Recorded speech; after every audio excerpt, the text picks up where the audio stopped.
تیسری جنگ عظیم اور دجال۔ سبق نمبر 2، مدینہ منورہ سے آگ کا نکلنا۔ حضرت ابو ہریرہ رضی اللہ تعالی عنہ کہتے ہیں کہ رسول کریم صلی اللہ علیہ وسلم نے فرمایا، قیامت اس وقت تک نہیں آئے گی کہ جب تک حجاز سے ایک آگ نہ بھڑک اٹھے جو بصرہ کے اونٹوں کی گردن روشن کر دے گی۔ بخاری و مسلم۔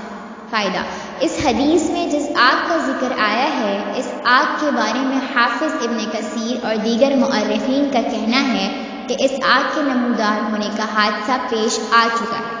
یہ آگ جمادی الثانی 450 ہجری جمعے کے دن مدینہ منورہ کی بعض وادیوں سے نمودار ہوئی اور تقریباً مہینوں تک چلی۔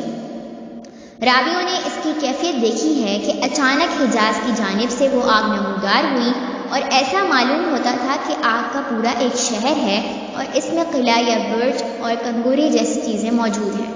اس کی لمبائی 4 فرسخ اور چوڑائی 4 میل تھی۔ آگ کا سلسلہ جس پہاڑ تک پہنچتا اس کو شیشے اور موم کی طرح پگھلا دیتا۔ اس کے شعلوں میں بجلی کی کڑک جیسی آواز اور دریا کی موجوں جیسا جوش تھا، اور یہ محسوس ہو رہا تھا جیسے اس کے اندر سے سرخ اور نیلے رنگ کے دریا نکل رہے ہوں۔ وہ آگ اسی کیفیت کے ساتھ مدینہ منورہ تک پہنچی، مگر عجیب بات یہ تھی کہ اس کے شعلوں کی طرف سے جو ہوا مدینہ منورہ تک کی طرف آ رہی تھی وہ ٹھنڈی تھی۔ علماء نے لکھا ہے کہ اس آگ کی لپیٹیں مدینہ کے تمام جنگلوں کو روشن کی ہوئی تھی، یہاں تک کہ حرم نبوی اور مدینہ کے تمام گھروں میں سورج کی طرح روشنی پھیل گئی تھی۔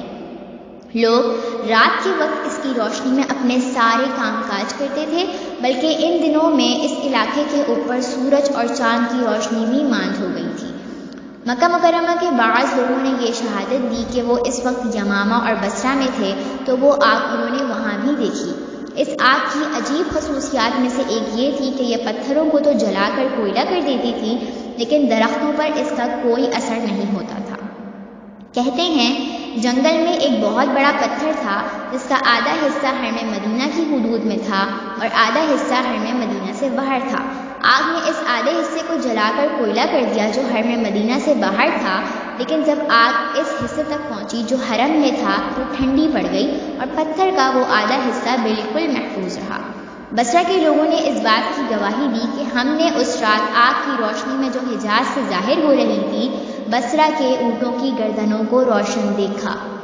البدایہ والنہایہ ابن کثیر، من جانب خیرالنساء اکیڈمی۔